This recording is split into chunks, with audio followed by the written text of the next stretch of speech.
therapist and clinic director at Rocky Mountain Spine and Sport Physical Therapy in Arvada, Colorado. And I'm going to show you a total body exercise routine that you can do at home with no equipment.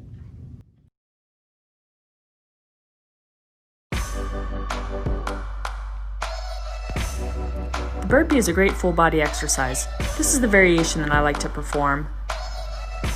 Dropping down into a push-up position, bringing the toes back up to the hands, and performing a jump squat.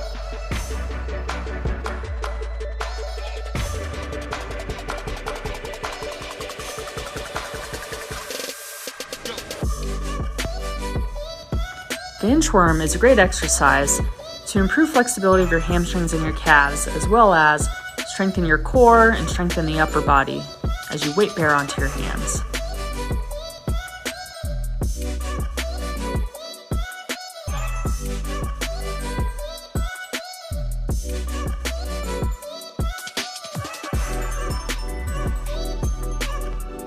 This next exercise is called a Superman banana.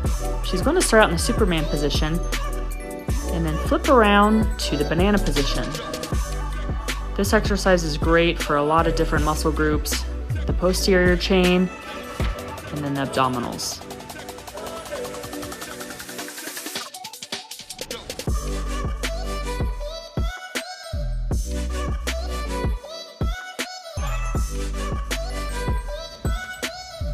This is the bear crawl.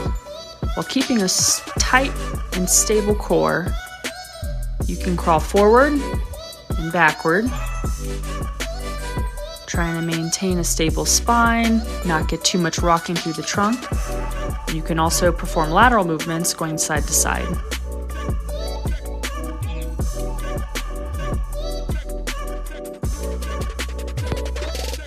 Squat jumps are a great plyometric exercise.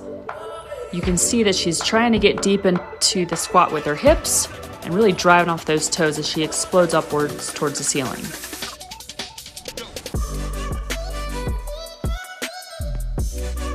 This next exercise, you'll want to grab a hand towel, roll it up and place it under your forehead. Starting with your hands on top of your glutes, you're going to rotate all the way up as you reach overhead, trying to keep your arms lifted. This is a really great exercise for those postural muscles around the shoulder blades and the back.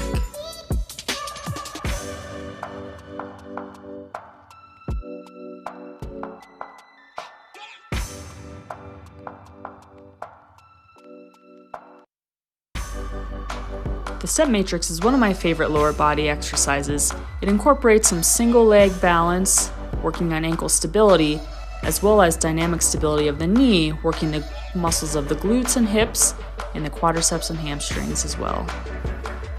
Trying to maintain a slightly bent knee as if you're doing a mini single leg squat as you tap the foot in various directions.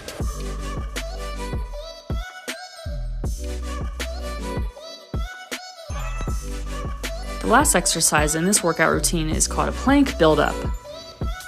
The more challenging version is on your toes in the high plank position, going down into a low plank position, attempting to keep your abs nice and engaged, keep your hips level as you alternate between the high plank and low plank position. If this becomes too difficult, you can pop down to your knees. An important piece of the standing hip flexor stretch is to really tuck your hips underneath you. As you can see how she kind of squeezes her glutes and rotates her hips forward. You can add an opposite arm reach to get a little bit deeper into the stretch.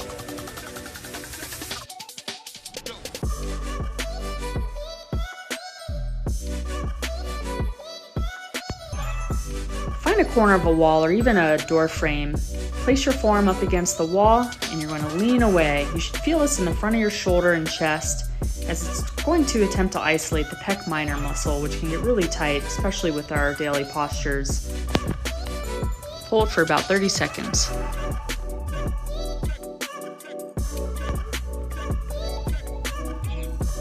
Thread the needle is a great exercise to really mobilize the thoracic spine, stretch the chest, and just get some mobility in the spine in general. As you can see, she's trying to reach underneath her and then open up and reach up towards the ceiling. You want to do this on both sides, so perform about 10 reps on each.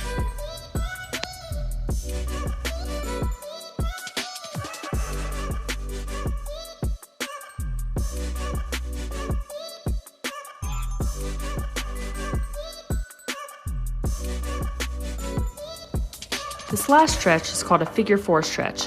You can do it lying on the ground by crossing one leg over the opposite knee and pull your thigh towards your chest to feel a stretch in the glutes. If you're unable to do this position, you can set your foot down and just apply some pressure on the knee. Try to hold this for about 30 seconds.